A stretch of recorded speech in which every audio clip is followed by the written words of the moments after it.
Hello, this is Allan Arkush with another trailer from hell with two of my favorite artists in the world. A movie by Martin Scorsese about the artist who has meant more to me than any other, Bob Dylan. That's my Bob Dylan collection.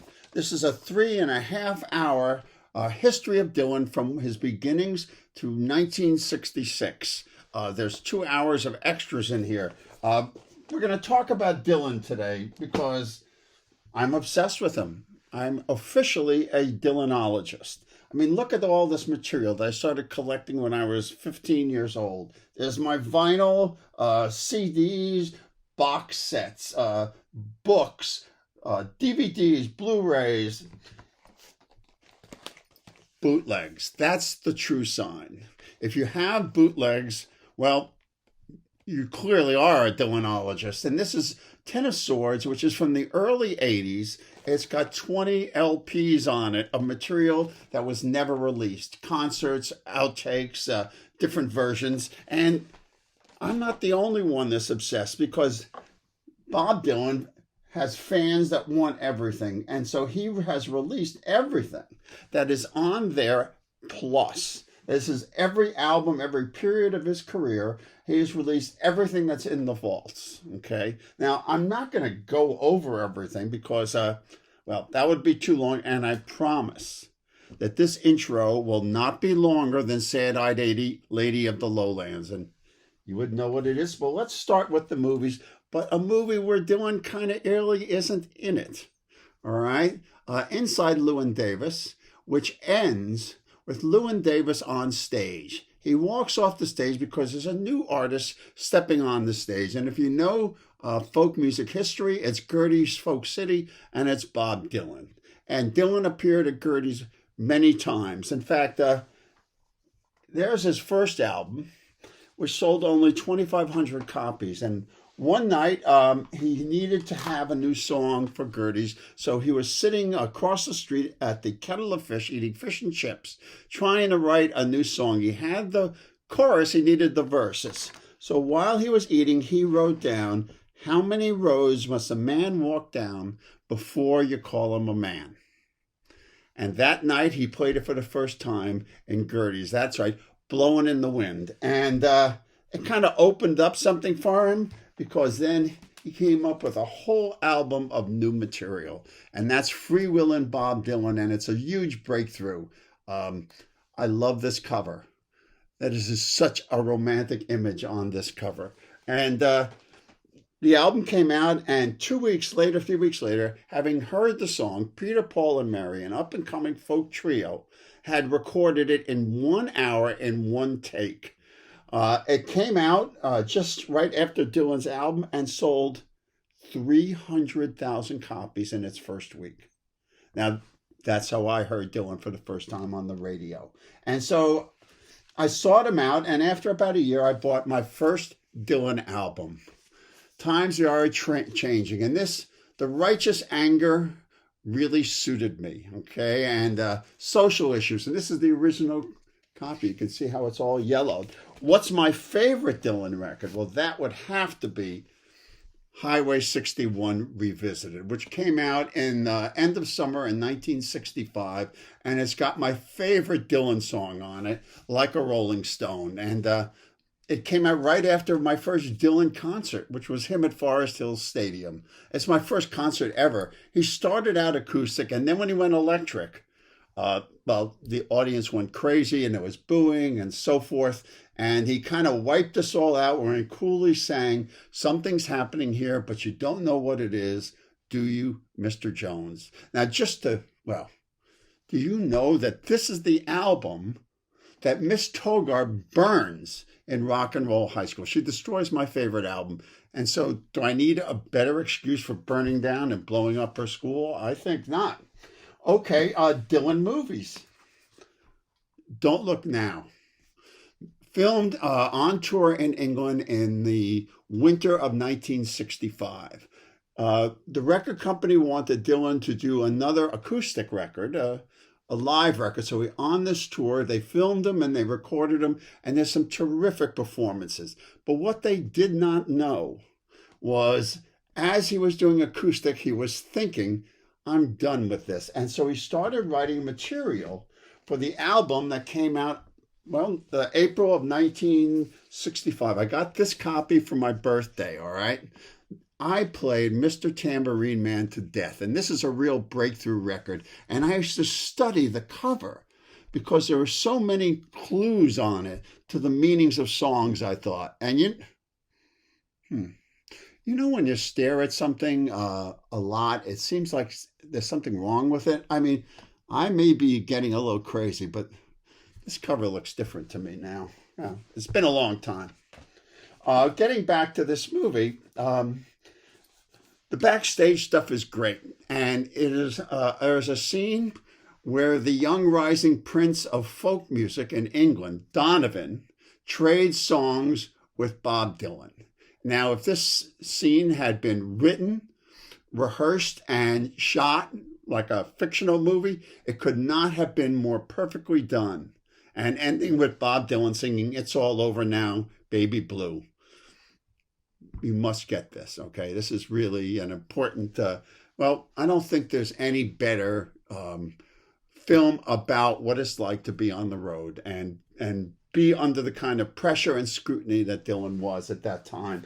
And if you're interested in Dylan's growth, and obviously the Scorsese movie covers this material really well, this covers Dylan at the Newport Folk Festival, starting in 1963, when he was just kind of Joan Baez's friend that they let up on the stage. And it at 63 includes a performance of everybody singing a sing-along of Blowing in the Wind. 64, the difference in his style.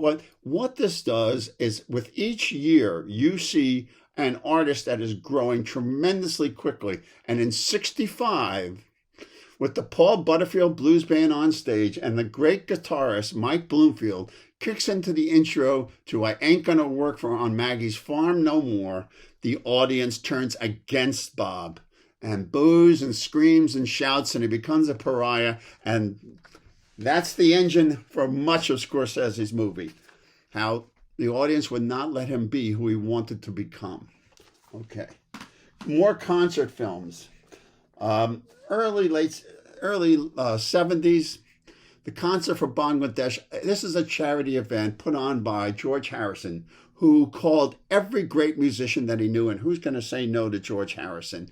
And I watched it again 2 nights ago, and I have to say, and I mean this honestly, it was like watching a concert of ghosts, because there were more people dead who passed on in this concert than are still alive. And hearing and seeing these great stars of the classic period of rock play songs that we all know and love was a powerful experience. Especially, what struck me especially was "Just Like a Woman" with Bob and Leon Russell and George Harrison together. And well, if you're my age, you kind of want to have this. All right. Speaking of rock concerts, what is one of the 5 greatest rock concerts ever made? Thank you, Mr. Scorsese. It's The Last Waltz. And if I have to tell you how great this is, turn off your computer and go home. You'll never be a Dylanologist. It's got the band. It's got Dylan together with the band. It's got Van Morrison, who is wearing either the world's worst or best jumpsuit ever, doing Caravan. Neil Young, Joni Mitchell. You probably have this. So let's move on right away. Got to beat Sad-Eyed Lady. All right. In 1975, Dylan went out on the road with a gigantic retinue of musicians that probably hold the world's record for the most musicians on a rock and roll stage ever. They probably passed Mad Dogs and Englishmen.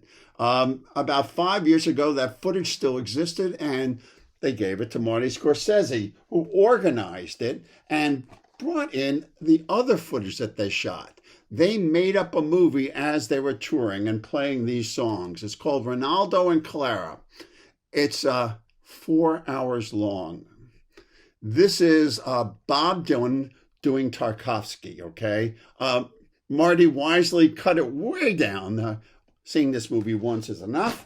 And includes it in here with a wraparound plot and a lot of great performances and really interesting combinations of musicians working together. Sometimes Bob would make films that were experimental, like Eat This Document. And, you know, if you're going to watch an experiment, you should wear goggles and keep your distance. And that's all I'm going to say about this. Speaking of experimental, here's a movie about Dylan where Dylan may be in it or maybe not, or at least multiple Dylans are. It's by the terrific director, Todd Haynes, who has also done music movies about Karen Carpenter, a movie called Velvet Goldmine about Iggy and David Bowie, and of course the Velvet Underground. He really knows his stuff, and this is like, for Dylanologists, there is lines of dialogue that are songs. 4 or 5 different people play Dylan. Most interestingly, Cate Blanchett. In the period that is covered with Cate Blanchett is this period. And when you see photos of Cate Blanchett and Bob Dylan from this period side by side, you can't tell them apart. She's fantastic in this. If on the final I have to write what is I'm Not There About, I would leave that blank. Okay. Dylan as an actor. Pat Garrett and Billy the Kid, directed by the great Sam Peckinpah during his Tequila period. Okay. A great cast. Dylan acts in it. Okay. So you've got Chris Christopherson in it, a lot of terrific actors. And Dylan's performance, the word cryptic comes to mind. All right. But the use of Knocking on Heaven's Door and the score that he does is classic. And Knocking on Heaven's Door has been covered by everybody from Guns N' Roses to the Grateful Dead. So that shows you, again, another example of the importance of Dylan to us, which brings us down to the end here, because it's about time for my boot heels to be wandering. But let's mention YouTube. On YouTube, there are hundreds and hundreds of Dylan clips. Every period, every kind of concert, every kind of music, somebody filmed it. From his earliest appearances on TV, the ones that you should really watch and seek out because you'll get lost in them is Dylan on the Johnny Cash show doing duets with Johnny. That's prime stuff. And I'm a big record collector, and of the 8,000 albums I have, only one artist has ever won the Nobel Prize, and that would be Bob. But of course, he didn't show up to get the award. He sent his friend Patti Smith instead. And her performance of A Hard Rain's Gonna Fall with an orchestra at the Nobel Prize Committee meeting is really worth looking up on YouTube. It's very, very moving. So here we are down at the end, all right? I'm going to ask you the musical question. What do Stevie Wonder, Lou Reed, Pearl Jam, Johnny Cash, Willie Nelson, I'm not going to read the whole list. What do they have in common? They are all on this tribute to Bob Dylan. That is, every great artist of the period plays their favorite Dylan song backed by Booker T and the MGs. You got that? So this is the 30th anniversary of Bob Dylan's recording, being in the recording industry. Oh, I have to mention a couple other people are on this. Neil Young does covers All Along the Watchtower. Eric Clapton does Don't Think Twice, It's All Right, and one of his best solos ever, and that's really saying something. Tom Petty, George Harrison, and Bob, and together that group sings My Back Pages. And when this silver-haired Dylanologist hears them sing, I was so much older then, I'm younger than that now. It's like the picture frame that I see my life through gets straightened up, and I have a better sense of who I am, and it's a better day all around, okay? So thank you, everybody. It's time for No Direction Home on Trailers from Hell, and you are now officially Dylanologists. From acclaimed film director Martin Scorsese comes the unforgettable story of Bob Dylan, a living American legend. And I was in a certain arena artistically that no one else had ever been in before, ever. Although I might have been wrong about that. For the first time on DVD, a rare experience with one of the most groundbreaking and influential artists of all time. We're involved in the same thing, and I knew he was going to be a massive star. This is how it all began. The footage is truly outstanding. The editing leads us through Dylan's many changes. It's still surprising to see all the negativity hurled his way. He's changed from what he was at first. Don't boo me anymore. God, that booing, I can't stand it. For me, it brings back memories of when music led the culture the way that the internet does today. Writing was inspirational. There has never been another director who has been so steeped in the culture of music and the way that song and image can be magic. Story. An artist has got to be constantly in a state of becoming. Which is another way of saying he not busy being born is busy dying. Scorsese has done the rock and roll trifecta, the Stones, the Beatles, and now Dylan. I had been told about him. This guy is a genius, and he writes these incredible songs. And sure enough, he's everything that they'd said he was. This is the experience you've been waiting for. I was born very far from where I'm supposed to be, and so I'm on my way home. Put aside an evening and take a trip through music history. I guarantee you'll be playing Dylan albums for the rest of the week.